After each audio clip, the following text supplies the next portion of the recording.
What this translation is trying to get at, what is even more clear, I think, in the original Greek, is that it was because Jesus loved them that he let Lazarus die.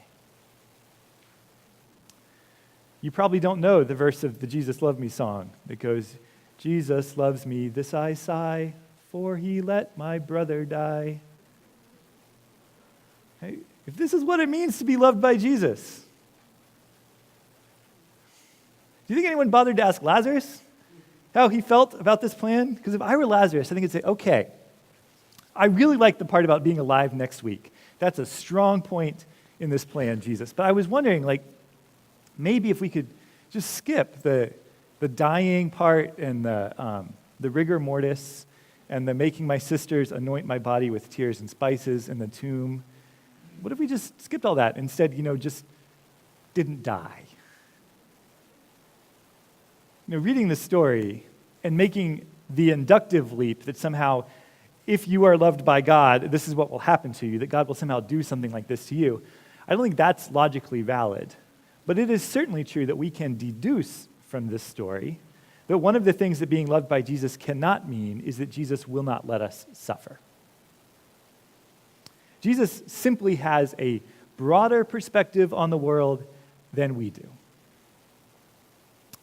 This illness and Lazarus' temporary death are ultimately for God's glory. But in their agony, of course, Mary and Martha and even Lazarus could not have seen that. They simply could not have seen it. I don't mean they didn't see it. I mean there was no way for them to see it. They could not have seen it till after the fact. Nor can we, in our own lives, often see the larger story of what God is up to in our lives, especially when we're in the moment, so to speak, suffering the trial.